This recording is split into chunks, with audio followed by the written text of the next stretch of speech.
সতীর রমাকান্তপুর রক্ষাকালী মন্দিরে চুরি। চোর ঢুকলো মন্দিরে চুরি করতে, তাও আবার চোর প্রণাম করে। প্রথমে মন্দিরে প্রবেশ করে মা কালীর কাছে যখন যায় তখনও প্রণাম করে এবং তারপরে রক্ষাকালীর মূর্তি থেকে চুরি যায় সোনা ও চাঁদির গহনা। আর এই চোরের কীর্তি দেখে অবাক হলেন সকলে, যা ধরা পড়ে সিসিটিভি ক্যামেরাতে।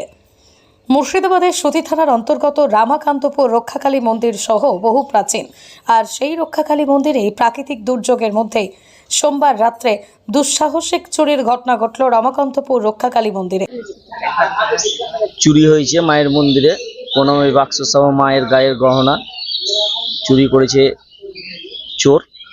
আমরা সিসিটিভি ফুটেজে তাকে পেয়েছি, তাকে চিহ্নিত করা যাচ্ছে না। হ্যাঁ, মুখ গামছা দিয়ে বাঁধা আছে।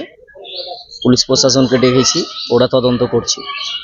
সিসিটিভি ফুটেজে দেখা যায় দুজন যুবক রাত্রি 2:30 নাগাদ তারা মন্দিরের ভিতরে প্রবেশ করে। মূল গর্ভগৃহে একজন যুবক ভিতরে প্রবেশ করছে। শুধু তাই নয়, মা কালীকে প্রণাম করে সে অলংকার চুরি করে বলেই অভিযোগ। 3টি প্রণামী বাক্স থেকে বেশ কিছু নগদ অর্থ এবং অলংকার চুরি যায় বলে অভিযোগ করছেন স্থানীয় বাসিন্দারা। মন্দির কমিটির সদস্যরা মঙ্গলবার সকালে মন্দির খুলতে নজরে পড়ে বিষয়টি। তারপরেই খবর দেওয়া হয় সতী থানার পুলিশকে। পুলিশ সিসিটিভি ফুটেজ দেখার পাশাপাশি সমগ্র ঘটনার তদন্ত শুরু করেছে, এমনটাই জানা গিয়েছে। মন্দিরে চুরি হয়েছে আমরা সকালে শুনতে পাচ্ছি। সিসিটিভি ফুটেজ দেখে আমরা বুঝতে পারছি 2:30-এর পর চোর তালা ভেঙে ঢুকেছে। এখানে পুলিশের তৎপরতা কতটা? পুলিশ যে ছিল উনি বলছেন যে আমি রাত্রি 11:30 অবধি ছিলাম, যে আমরা অন্য মন্দিরে গেছিলাম ঘুরতে। তারপর সকালে আমরা ওদেরকে জিজ্ঞেস করছি, ওরা বলছে যে আমরা 11:30 অবধি এখানে এসেছিলাম। মন্দির কমিটির সদস্য রানা দাস জানান, দুজন দুষ্কৃতীরা এসে মন্দিরে প্রবেশ করে মুখে গামছা বেঁধে।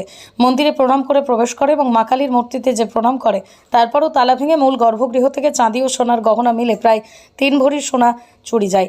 এমনকি 3টি প্রণামী বাক্সও চুরি যায়। এই ঘটনার পরে গ্রামের বাসিন্দারা আতঙ্কিত হয়ে পড়েছেন। ঘটনার পর সমগ্র ঘটনার তদন্ত শুরু করেছে পুলিশ প্রশাসন। ওরাকে আমরা দুজন দেখতে পেয়েছি।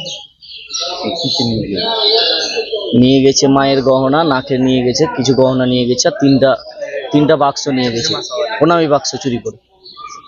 মুর্শিদাবাদ থেকে কৌশিক অধিকারী রিপোর্ট, লোকাল 18 বাংলা।